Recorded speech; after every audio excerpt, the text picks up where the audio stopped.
All right. Welcome back to the Progressive Brothers podcast. I'm here with my co-host, Renaissance Man. Hey, what's up, everyone? Peace to the chat. Please like the video when coming in. Yes.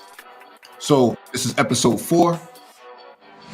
We're going to be talking about the infrastructure plan that Biden put out through the infrastructure bill for 2021. And I'll be honest, I've looked through all of this probably the last week and a half. It's a pretty long document, but it's probably the most progressive piece of material I've seen presented probably since FDR at best. What do you think, Renaissance Man? Yeah, one of the things that stood out was essentially he talked about how basically if you look at U.S. investment as a percentage of domestic GDP, it basically since the 1960s, it has fallen, I believe, 40%. So they're looking at this as kind of like a generational type of investment in basically making the U.S. competitive. I don't think anything rivals this since really, I believe it was Eisenhower and the plan to basically build the highway system, interstate system in America. It's very ambitious, and I think it's got it leans obviously towards a more 21st century, kind of fourth industrial revolution that we've been talking about on the Brain Trust and on this channel, as far as some of the contents in there. So as well as it's got a lot of elements of racial equity in there. So I really like the components that I've seen so far. It'll be interesting when this is debated and passed, what gets taken out, and the fact that Democrats have a majority in the House and can basically pass this bill without much of Republican support, if any, in the Senate. There's a good opportunity that a lot of this stuff stays in the bill, and you have a lot of opportunities for equity that you wouldn't normally have. I think a lot of Republicans, if they had their way, would push back on a lot of stuff from the racial equity standpoint piece in this. So I'm pretty excited to see what happens. Yeah, I think the obstructionists or the conservative are pushing back against this because of the racial equity piece to it. A lot of people have said, or questioned whether or not Biden is this progressive, Democrat. But traditionally, he has been a liberal, Dixiecrat, for some people want to call him that. But this piece of legislation this bill is the most progressive thing I've seen in a very long time. I haven't seen anything like this. Not since I've been following politics, I haven't seen anything like this. And so I have my areas where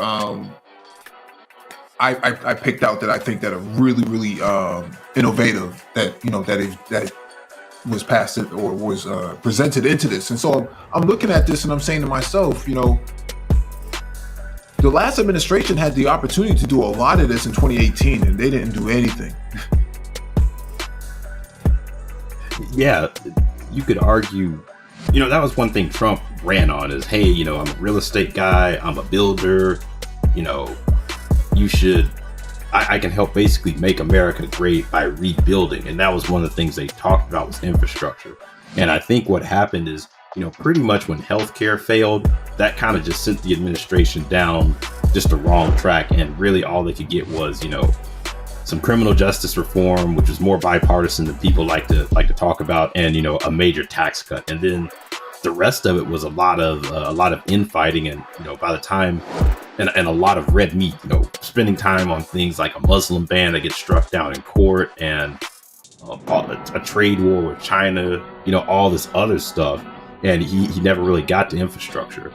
Obama was looking at infrastructure, around the 2010 time frame, and you had a lot of obstructionists from Republicans then, started talking about national deficit and things like that. So obviously we're going to get something passed. And with the recent ruling that came through from the Senate Rules Committee, as far as giving Democrats an extra opportunity at reconciliation. So you may actually see this bill broke up into two different bills, is my understanding.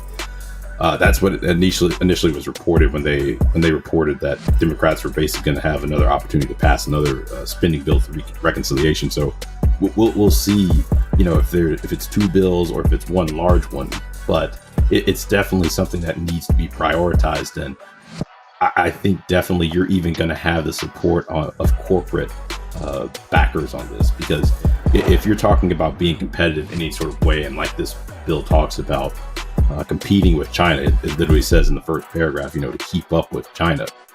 These are necessary investments that honestly probably should have been made probably a decade ago, to be honest with you.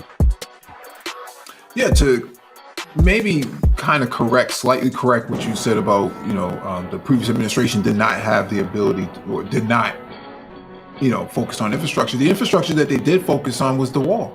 They spent a lot of money trying to build that and finish that out. That didn't work out too well for them. And so I agree with you that they may have to break it up. I think that the jobs and training piece, I think that can be added into the other bill rather than the initial bill, because jobs and training doesn't take place immediately. It takes place after, right? So I think there's some areas that can, they can bend a little bit on these key areas, but they're not necessary to pass initially. I think getting the hardcore elements into it really going to be really important to get some bipartisan support. Yeah, and I think also, it's very interesting that constituencies, when I look at this bill, I look at it as kind of got something for every American constituency. If you look at rural America, it says basically this bill focuses on bringing broadband to those areas that don't have access to it. When the pandemic began, you basically people had to basically take school buses and park them in the middle of the county and have those act as hotspots for kids in these rural areas to have access to internet. So, that's one thing that stands out for me there, as well as when you look at management and protection of, water and critical land infrastructure. That's something that stands out to me as well, even though that's not really something that the right really talks about. When we look at these rural communities, protecting that stuff is vital to their survival. You then look at the Black community specifically. You've got elements in there for, like I talked about earlier, on the equity piece, as far as ensuring that Black people are included in unions, and have basically, if you could look at this, like you said, the second largest things is really FDR, then really giving them an opportunity to be included in a lot of those programs that they missed out on, you could say, the first time around. Additionally, it talks about basically replacing all the lead pipes and modernizing all of that infrastructure. So essentially, when you look at somewhere like Flint or Jackson right now that's having the water crisis, this will directly benefit and correct a lot of those issues that they're having. And then, like I said, when you look at more of the business corporate side, you're looking at, like I said, modernizing your infrastructure for competition, which will enable you to compete more in the global marketplace. And then when you look at, obviously, just people in general across the spectrum, jobs that it's going to create across all communities, whether it be people with the opportunity to bid on contracts or people who are actually out here doing this physical work. And then when you look at the upgrade to the nation's infrastructure through things like airports, bridges, roads, the power grid, all those things are going to lead to more efficiency. Because I was listening to, I believe it was NPR, and they were talking about how much potholes in the road cost people money from commuting, to increase commuting times, accidents, repairs on cars, all those things. This is going to benefit everyone across the board. Same thing with public transit as well. I believe that's discussed in here as well. Yeah, one of the issues that I have, just like you mentioned about the potholes, I actually lost a wheel on a pothole. It was lightly covered with snow, and I couldn't see it on the road. And so when I hit it completely smack dab into the middle of the wheel. And what it did is it exploded my tire on from the sidewall, and then it bent the wheel itself because the impact was so hard. And so I ended up taking out a claim with the city. Took a picture of it and opened up a claim and basically swapped my wheel out. They actually denied my claim, and then they went back and filled the hole and basically wouldn't pay me for it, wouldn't compensate me for it. And so potholes, what happens here is that these third-party contractors who contract for the city to move snow and stuff like that from the streets, their blades, even if there's very little snow on the ground, they still come out. So what happens is the blade on the front of the truck would be scraping up the ground and then, destroy, basically certain areas of the road, creating, a pothole that later gets widened as the weather gets colder, it expands. And so we do see a lot of issues like this where, I'm spending $500 on a single wheel out of my own pocket, and not to mention any other damage that may have happened to the bumper or any of the other cosmetics on the vehicle. So these sort of things really matter. In Germany, they don't really have these problems because they paved the road twice. They have one layer and then they have a second layer that goes on top of it. That's why the Autobahn looks the way that it does, and you can go as fast as you can because it's designed to do so, right, from the ground up. It's my understanding it might be triple paved. I might be wrong on that, but infrastructure is really important. I think that some people underestimate that infrastructure is just about, just roads and bridges. The United States has over 800 bridges that are really condemned. You shouldn't be driving on them, but you don't really have a choice. Yeah, it literally talks about, I believe, looking at the top 100, basically most needed repairs for bridge as far as what makes economical sense, and basically repairing those. We've seen instances where, I believe it's down in Miami, where a bridge basically collapsed with people on it. So you've got a lot of this decaying infrastructure out there, which definitely, like I said, needs to be modernized. And this is a step in the right direction. And then also the piece, people on the right have kind of called this like a Green New Deal. And it does have some elements of that, but I think it's being smart on how, since you're going to do infrastructure anyway, going about it in a way that's intelligent. So investing in clean energy, retrofitting certain plants and things, enabling carbon capture technology. So you do something about global warming, which is gonna directly affect Black communities. When you look at things like more hurricanes and climate weather, that's going to have a major effect, especially if you're already talking about places that have poor infrastructure, flooding. When you look at somewhere like Houston and New Orleans with Hurricane Katrina, those instances. So that's another element that will definitely fit the community. Yeah, and so my take on this is that Black people are going to benefit greatly from this. If not everybody, most Black people will benefit greatly from it. So I see nothing really wrong with this. But let me pull out what I find to be attractive about the bill itself. And so we talked about, digital infrastructure, right? So they're talking about broadband. And I see nothing wrong with laying down new fiber, new communications infrastructure for better broadband. They treat it as a public utility now, which I find to be very interesting. That wasn't the talk before. So it talked about closing the digital divide by improving access to broadband. Black people, 1/3 of Black people do not have access to high-speed internet at home. I find that to be incredibly shocking in a country that can put a robot on another planet. Yeah, that's sort of the conundrum of America. You have these places, you have these major cities in America, DC, New York, Boston, Atlanta, Dallas, San Francisco, all the LA, all these places where you have, are kind of like world-class cities in America and have all this technology and access. And then it's like, okay, outside of those cities, you just start to see, I'm sure we have a lot of brothers who are truck drivers who drive across America, and you see that sort of disparity of you go from, hey, you got something like, the Amazon store where basically you can go in there and basically shop in Seattle wirelessly with no cashier, no nothing. Basically walk in, get what you want, and walk out.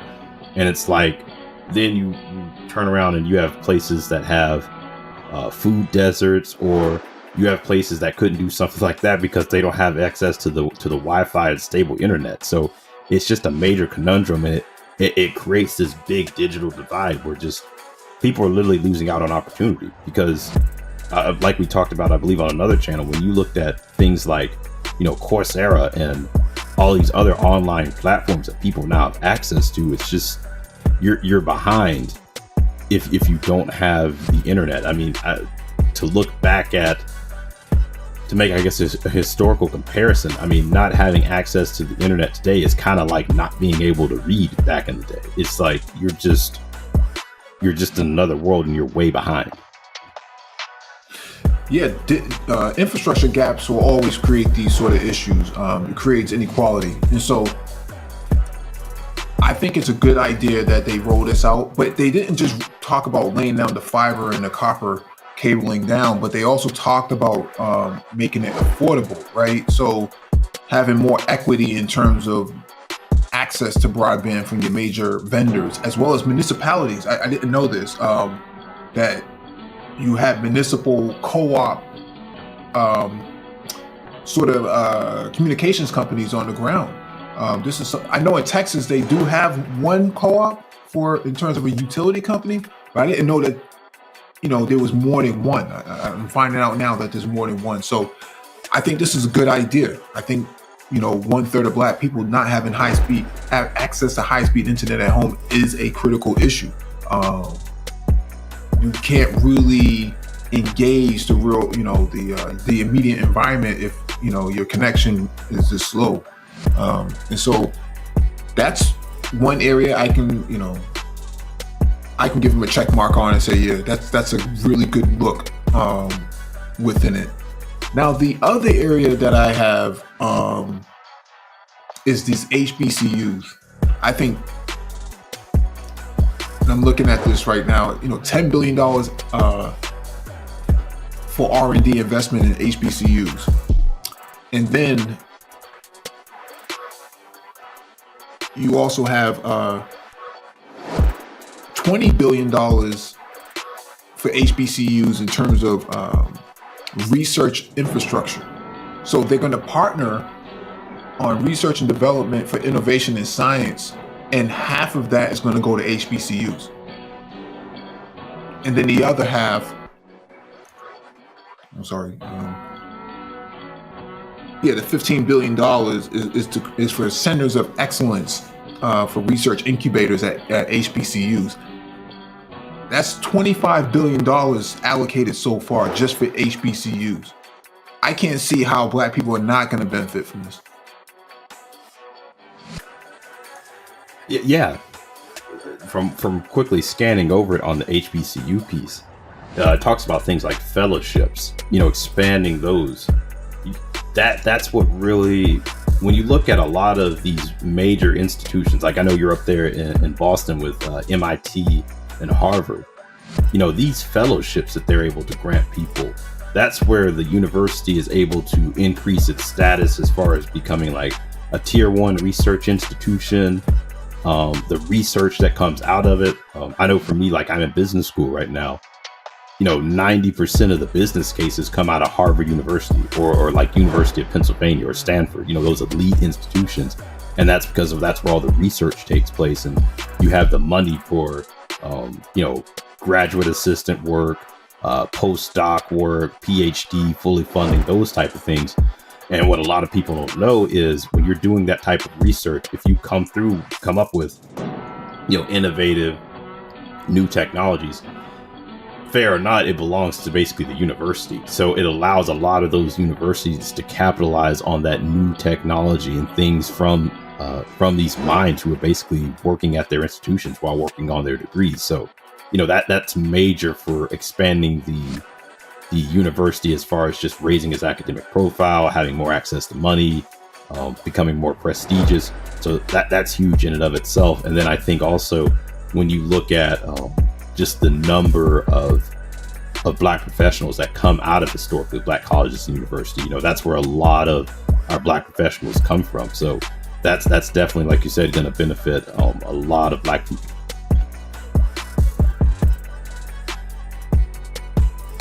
Yeah. So, I would say that I would say 20%, 20 to 25% of the bill will greatly benefit Black people almost immediately. This is minus the stimulus, minus any other niceties set aside for it. What's inside of the bill would actually benefit Black people greatly, because you talk about residential infrastructure development. So you're talking about new living quarters and things like that that are supposed to be made affordable. I think that that's going to benefit greatly in some of these areas, because it says it in the bill, areas that have been hit hardest with inequality. And so, again, another coded language for, Black, brown, low income, these areas. I think that there's going to be a lot of opportunity that's going to come out of that. So I don't see how you can go wrong with this bill. The obstructionists are pushing back because they don't like the language in it, and that's red meat for their base. Yeah, I would also add, going back to the affordability piece, it also talks about bringing down the cost of broadband internet in general. I know you talked about what you were paying for internet. I know for me right now, for the minimum type of speed is around $60 a month through Verizon.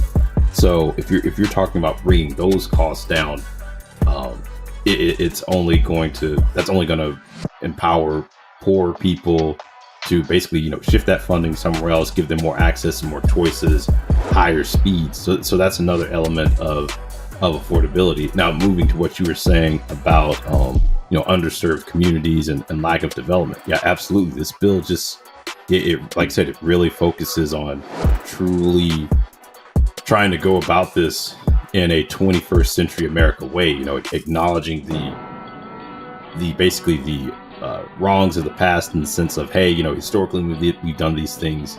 Either hasn't been targeted towards these communities, or people have been excluded through unions and things like that. So that's huge in my opinion, as well as it'll be interesting. Because like I said, I know you said you've read the entire bill. I've read through a good portion of it, not completely all of it, but it'll be interesting as well if there's anything, I guess, specific rules like set asides or in the contracting process. That one of the things that the Black Chamber of Commerce complained about under the Trump administration was bundling of contracts and basically making it harder for minority contractors to win, because they're still undercapitalized, trying to compete, trying to get in and get to that tier one prime sort of status to go compete. So it'll be interesting if there are any provisions around that as well. Yeah, I think there are a lot of set-asides set in there. I did read it in there, but it wasn't quote unquote directly for Black and brown people, but at least that's not what it was stated as. But to your point, those niceties and set-asides are there. And so I think there's going to be ways of finagling, contracts and things like that, making sure that minorities get representation inside these contracts, and that would mean also that Black people would benefit from it again. And so the last piece I have is the Civilian Climate Corps. Now, this is reminiscent to FDR's Civilian Conservation Corps of the 1930s, who planted 10 billion trees, 5 billion trees, however how many it was. They built out Central Park to what we know it as today. Many other Yellowstone Park, these other areas that we now know as landmarks in terms of tourism and urban areas and whatnot, zoos and things of that nature. They're talking 1.5 million jobs for through the AmeriCorps program under the CCC, as it's going to be written off as now. So it's 1.5 million jobs. They're going to be targeting minorities for these roles. So I see this as a good thing. Again, you can't really beat this. This FDR did something similar. They're doing something similar, and this is a very progressive bill, just on the surface. Yeah. Like you said, there's lots of elements in it, and it's not your traditional infrastructure of, hey, we're just going to build roads and repair roads and maybe repair an airport or two or make some minor expansions. It's you can truly see where sort of the progressive left has put its fingerprint on this to a certain extent, and that is what I think is kind of the silver lining and kind of the, I guess you could call it, the bright spot in this is, if you looked at, say, Republicans doing infrastructure, like I said, I don't think it would be this progressive at all as far as the scope and definitely how it's slanted and framed towards minority communities. And then also, I don't even know if Obama would have felt comfortable for proposing something like this, early into his term. So that is, I guess you could argue, is the good thing of, even though it's delayed in the sense is that you're getting a very progressive vision for this bill. The one area, and correct me if I'm wrong, maybe I missed it, that I was a little disappointed I didn't see anything for was high-speed rail. I know I saw basically about people who take public transit, but I would have loved to see something that really pushes to get the U.S. with having, at least in the northeastern corridor, because I know that has the population density to do it, and maybe even somewhere out west as well too, for high-speed rail. Because you look at places throughout Europe, China, they're way ahead on high-speed rail. And from what I've read recently, I think someone in New York was maybe looking at it, but they were talking about by the early 2030s or something like that. I'd love to see something, by the mid 2020s, where you have some high-speed rail operating, because that would be huge just for people's commutes, as well as for bringing down some of the housing costs as well. And that was another thing that stood out, was the zoning regulations. Basically forcing some of these municipalities to start looking at some of these zoning regulations that prevent like multifamily and affordable housing, essentially to allow for those regulations to be relaxed, so there's more affordable housing that's being built and can drive down some of this essentially inflated market that you're seeing in a lot of these big cities. Additionally, it was talking about building, I believe, 500,000 affordable homes for first-time home buyers, as well as rehabbing homes as well too. So that's another element I like.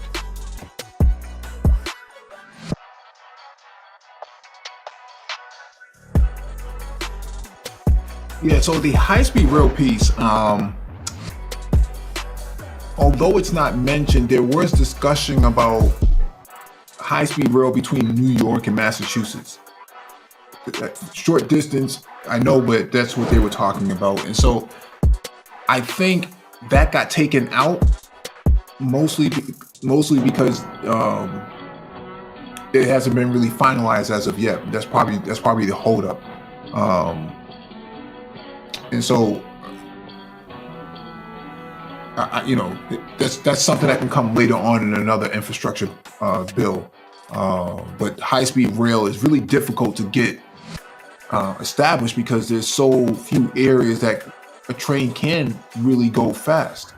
And so, the way I'm looking at this, man, is maybe we might have to come up with a whole new alternative, like a maglev sort of piece of infrastructure, and that's really expensive. I think California is like the only state that's really pushing a high-speed rail as we speak right now, and that's not supposed to be finished for another 5 years or so, 2025 or something like that. So, or another thing that stands out too, I know they talked about modernizing the rail system as well. I know one of the issues of why the U.S. Does not have more trains, because even if you go away from high-speed rail and you just say, okay, more trains, higher speed trains as well, because I know for me here, the Acellas, the way you get into New York City from down in DC, basically Union Station, up to I believe it's Penn Station in New York. A lot of investors come down to DC and basically take the train back and forth. I know one of the problems with the train is that they're not reliable as far as being on time. And that's because a lot of the rail in this country is owned by private industry. BNSF, CSX, those companies. So basically, companies like Amtrak, they're basically paying or leasing to use that rail system. And what you run into is if there's a conflict and two trains basically need to, pass one another, obviously the freight railroad is going to get is going to get is going to get priority over the commercial train, and that's one of the things that make things like Amtrak kind of unreliable as far as on-time rates. So it'll be interesting with some of this modernization of rail, whether that changes some of that dynamic, whether there's some sort of provision that allows for that, and maybe that's an avenue of, hey, maybe not high-speed rail, but more trains and higher speed trains. Yeah, they seem to put a lot of emphasis behind the electric chargers, though, for the EVs, which I find to be interesting because many people can't really afford an EV if you're talking about, digital divide or income inequality. Most black people I know don't own a Tesla, and they don't own a house to have a charger. So where are they gonna 500,000 chargers? I don't know how they're gonna be able to do it. I mean, I'm pretty sure you're capable of doing things like this, but that's going to require a massive effort. I think it's going to be it's good for jobs, but I see it as too much of a moonshot in comparison to other things that can actually be done.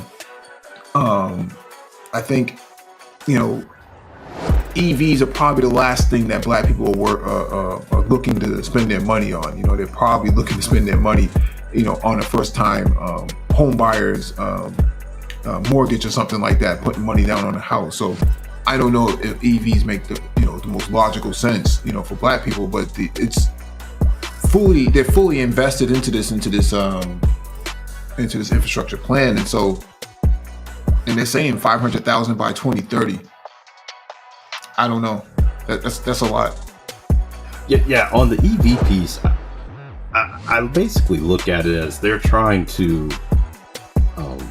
I was reading an article. Essentially, China has led the way both in EV sales and as far as getting into, I believe it's the Congo on the cobalt necessary to produce the batteries. So essentially, I think what they're trying to do is prevent China from getting full control of the supply chain and having all the deals. And essentially, they'll have a monopoly on the supply chain of the market, because I think one thing that Democrats and Republicans are actually on the same page on is, seeing the chip crisis that we're going through right now with the shortage of chips and just over-reliance on Chinese markets in general, is trying to shift some of the supply chain of the U.S. away from China, just because you see so much of the over-dependency as well as the IP theft that goes on. So I think that's what they're looking at on the EV piece. But as well, I know Tesla's been aiming at trying to get their price down. And I think I read an article that in the next 5 years, they thought that they could get a Tesla for around maybe 20 to 25,000. So they're constantly shifting the price lower.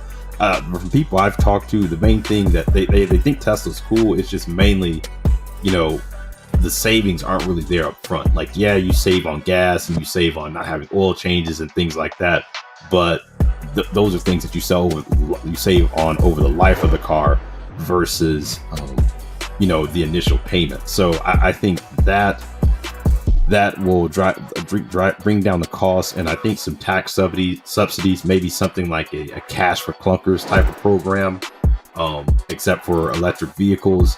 I think that could help facilitate some of this as well, because just from studying in class, cash for clunkers was very influential and definitely influenced car sales in the time period that it was put out. So it's a very successful program. So maybe a repeat of something like that, as well as this should boost other domestic auto manufacturers like Ford and Chevy, who I believe they've said, aren't they going to all electric vehicles, I believe? So maybe they can jump in and actually bring some of this down as well. Now, they did talk about EV bicycles, microtransportation. And so I think they were talking about, a tax incentive for lower income people buying these electric bicycles, these EV bikes. And so I don't know where they are in the process of that, but I did see that mentioned that, this as a possibility that, if you bought $1,000 EV bicycle, you would get a tax incentive back as well. Now, I'm all for it. I think it's a legitimate way of doing, of getting people into the renewable energies and clean energy vehicles. But if you live in New York, where it's cold, 30% of the year, 1/3 of the year is cold. I don't know if I want to be on a bicycle in the middle of wintertime, just because it's an electric bike. Unless the seat is heated and the grips are heated, I don't see that as a viable thing in the North. In the South, that might be a really good thing, because the bikes are actually fast enough. They do 45, 50 miles an hour at full speed. And so I can't see anything wrong with that in areas where climate is actually appropriate for riding. But in terms of, being in like New York and New Hampshire and Maine and these places, I don't know if I really want to be riding a bicycle in the middle of wintertime just because it's renewable. So,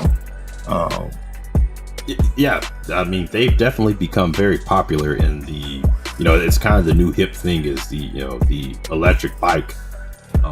Pretty much, I think, more on the young professional crowd. So it would be an interesting concept for basically people in non-winter months. You hear more about schools being closed and kids having to walk further and further to school or take the bus. So that could be an alternative, at least in warmer months there, if you can give kids access to something like that, or even just people in general. The one thing I think that you would run into, though, is you've got to make sure you've got the bike infrastructure as well, bike lanes. And I'm assuming that would be covered here as well, because depending on your city, like if you're in a Seattle, even DC is very biker friendly as far as the lanes and the roads. But, other cities are not as bike friendly, and getting that infrastructure, actually creating the bike lane, and then getting people, accustomed to driving and dealing with all of that as well is a hurdle in and of itself, where people are going to feel comfortable taking these bikes out and driving through traffic, especially in a place like in Atlanta or something like that. Some of these southern regional cities like in Atlanta, Charlotte or something like that, Raleigh, integrating that into the lifestyle versus somewhere like I said, like Seattle, Minnesota, New York City, that's pretty well ingrained, as well as you already have people, riding segways and, the one-wheeler type of a micro-transport vehicle. Yeah, unicycle through the streets as well. So, as well as the scooters, the electric scooters that, basically are on every corner that people can basically get on and ride. So, yeah, last piece is community colleges. Community colleges usually an abundance in low-income areas for obvious reasons. And so the investment that I think they're talking about putting $20 billion into community colleges. So bringing them up to speed, bringing them up to code, e-learning investments as well. I can't see anything wrong with this. Although I think the learning model, for non universities is actually coming to an end. I think there's a place for community colleges prior to COVID, but I think post-COVID, we really have to rethink about investing into community colleges, whether or not it's worth it, because I just don't think that people learn the same anymore, right? I think Mark Cuban and who else? Zuckerberg. Yeah, because you went to community college, right? Temporarily, yeah. But Elon Musk came out and said you don't need a college degree. If you have a certification, that would be just as good as a degree from like a community college or something like that, right? So if you had a Amazon Web Services or big Microsoft certification, that's just as good as a low-end degree. Now, don't you think you will need these if you're talking about it's maybe the community college is going to be the transportation mechanism for retraining the workforce. Because I know it did talk about worker retraining, because basically you're going to have to retrain people for, some of these jobs that are going to involve, modernizing, more technical skills, things along those lines, obviously. And for me, when people went to community college, it was more on the technical route of that's where they went to get, the skilled trades. Is, if you want to be an auto mechanic or, wanted to get like HVAC certified or, plumbing, carpentry, from my perspective, that's when people went more of that technical route to community college. So maybe they're having that vision for it. But that could also be usurped by apprenticeships coming back, because there was a big push for that as well, to get people just to get on the job and learn on the job. The thing I think will be interesting going forward is I think the 4-year model of college will still be there and still be relevant. I mean, you're going to have it for things like, your engineering, your accounting, your law, your medicine, those very specific technical type of fields, even your liberal arts. I always viewed community college from that perspective of, hey, that's for people if you want to save some money on your general electives. General education credits. That's where you really save money, was at the community college level. So I guess it'll be interesting to see if people don't have that vision, and some of that could be undermined too, is if they come out with a plan for free public colleges, because then that could be a gap of, hey, there's no need, if it's going to be free, there's no need to go to the community college for your general education courses. You can go to the 4-year, and then it's really just a matter of, like I said, is it going to be a place for retraining, or are we going to more lean on, like you said, certifications and apprenticeships? Well, yeah, because even if they did make, your public state universities free, you have to qualify to get in. So not everybody's going to be able to qualify to get in. That's where community colleges become the fallback, right? But to your point about vocational, typically community colleges are not really vocational at all. I mean, very few are.